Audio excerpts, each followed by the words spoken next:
Perkenalkan, saya Muhammad Fadil Rehan. Dan saya Izan Alpaska. Kami dari kelompok 7. Kami akan observasi tentang mangrove dari Berbas. Oke? Berbas pantai. Oke, apa itu mangrove? Mangrove adalah semak atau pohon yang tumbuh terutama di air asin atau air payau pantai. Mangrove tumbuh di iklim khatulistiwa, biasanya di sepanjang garis pantai dan sungai pasang surut.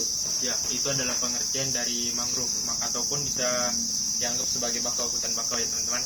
Terus, Di mana biasanya hutan mangrove tumbuh. Hutan mangrove atau yang kerap pula disebut dengan hutan bakau tumbuh di sepanjang pesisir pantai, muara sungai, bahkan ada yang tumbuh di rawa gambut. hutan mangrove bermanfaat besar bagi penduduk Indonesia yang tinggal di daerah dekat pantai. Sama seperti Berbas, ya ada hutan mangrove untuk mencegah abrasi dan tsunami, serta penyerapan air laut ke daratan. Hutan mangrove ini sangat baik buat kehidupan manusia.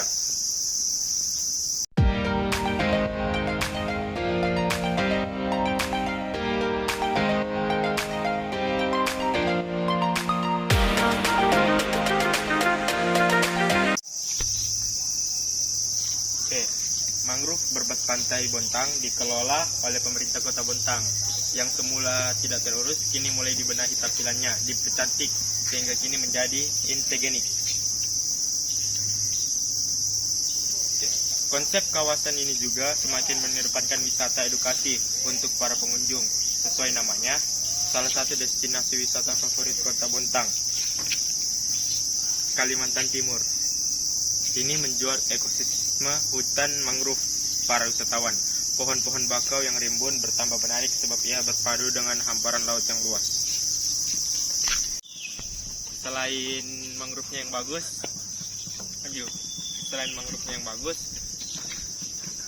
Berbas juga menyediakan pemandangan yang indah, sering dikunjungi oleh warga-warga Bontang pada saat sore menjelang malam karena dapat menampilkan pemandangan yang bagus.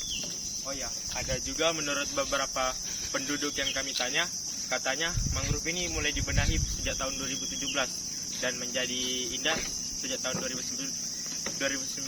Namun sempat ditutup karena corona, namun sudah dibenahi lagi pada 2022 sehingga menjadi tempat destinasi yang indah. Oke, menurut penelitian yang kami lakukan, pohon bakau ataupun mangrove ini dapat tumbuh maksimal sekitar 12 meter.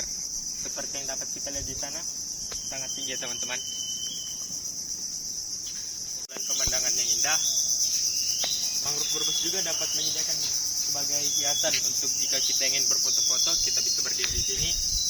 Sungguh memang Pak Basri Rasa mendukung pariwisata Kota Bontang. Hidup Pak Basri Rasa. Informasi yang kami dapat, BRI juga menjadi salah satu sponsor utama dalam membersihkan lingkungan yang ada di mangrove ini. Memang alam sangat bersih dan indah. Begitulah kepedulian BRI terhadap mangrove di Kota Bontang. Oke, selain itu juga mangrove Berbas ini dapat menyediakan tempat apabila kita lelah, ingin istirahat ataupun ingin bersantai bersama keluarga, kita dapat duduk di sini. Terdapat beberapa tempat duduk di sana, seperti di sana dan juga di sana, dan ada juga tempat ataupun pondok yang tinggi, bisa kita naik ke atas sehingga kita dapat melihat pemandangan yang bagus dari atas.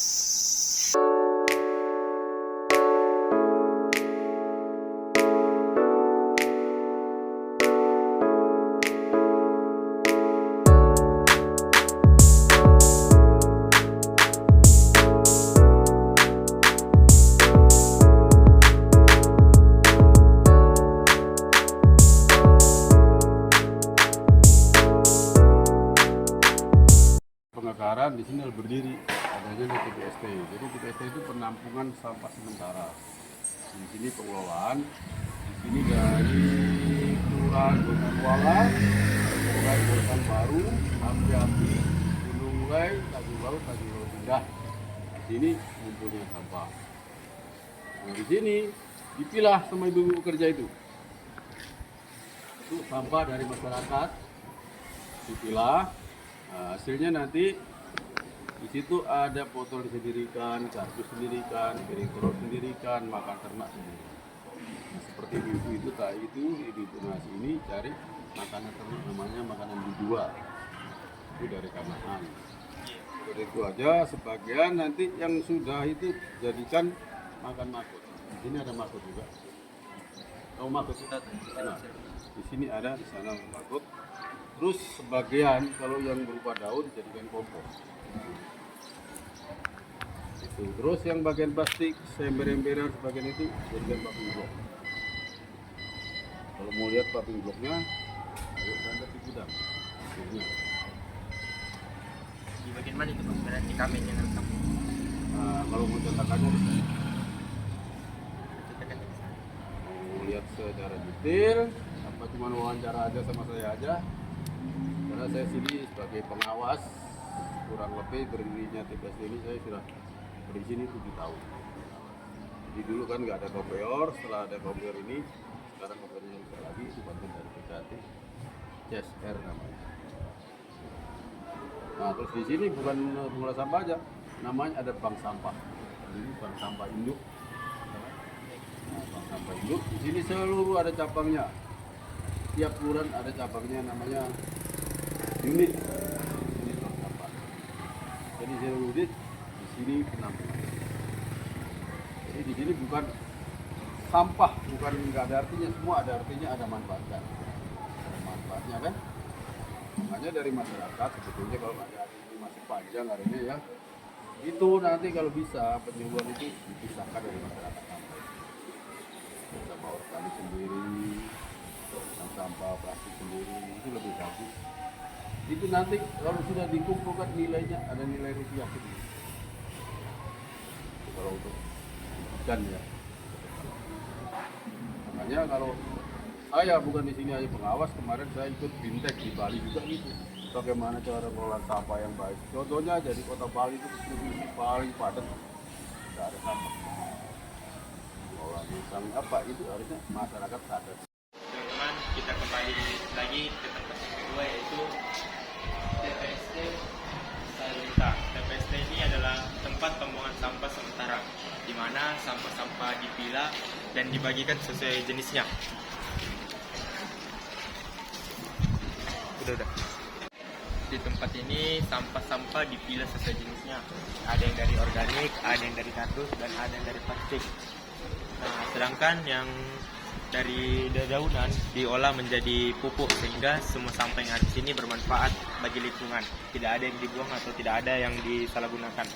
Nah, sampah yang sudah dipilah ada juga dibungkus seperti ini, sehingga dijual ke para pengepul hingga bisa menghasilkan uang. Ada sampah yang baru datang dari segala penjuru Kota Bontang. Sampah yang datang ini akan dikumpulkan di bagian sana. Setelah dikumpulkan, sampah akan dipilah sesuai jenisnya, yang akan dibagi-bagikan ke beberapa jenis sampah seperti sampah plastik, kardus, dan dedaunan, dan sampah-sampah limbah makanan, sehingga bisa dimanfaatkan bagi warga-warga Kanaan untuk memberi pakan kepada peliharaannya ataupun ternak mereka yang berupa B2. Nah, apabila sampah mulai tersisa sedikit, sampah akan dikumpulkan lagi ke tengah sehingga memudah proses untuk menyelesaikan dan dipilah-pilah menjadi berbagai macam sampah. Seperti itu dapat kita lihat.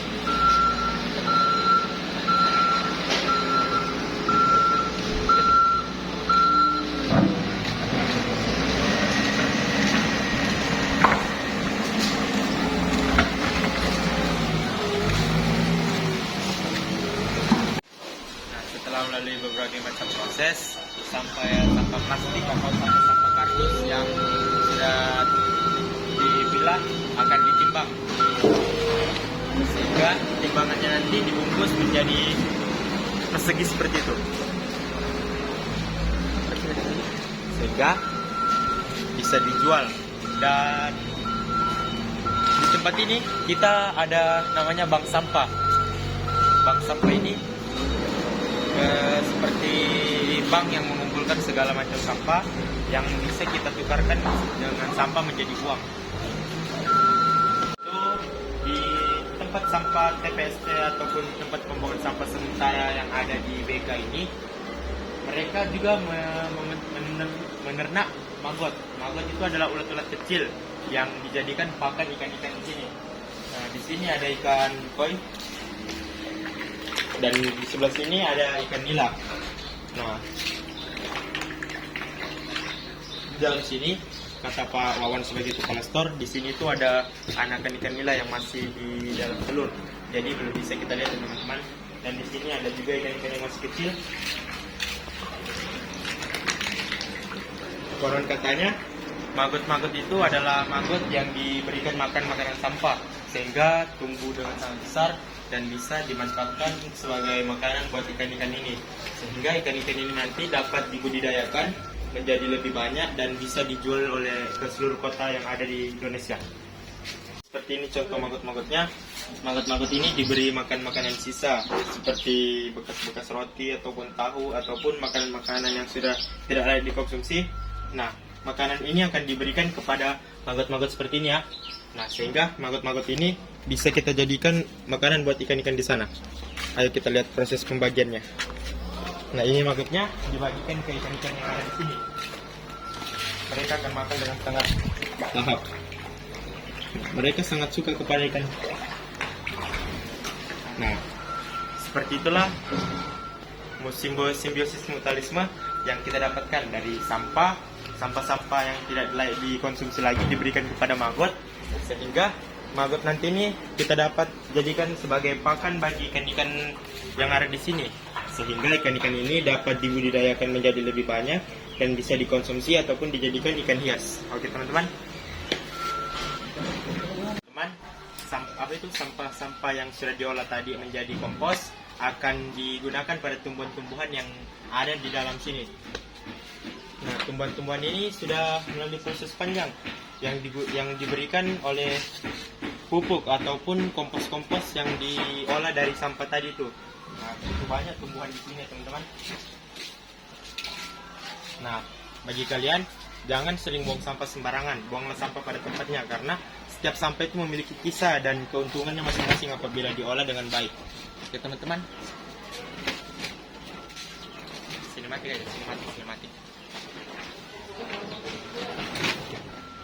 Oke.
Mungkin itu saja dari kelompok kami.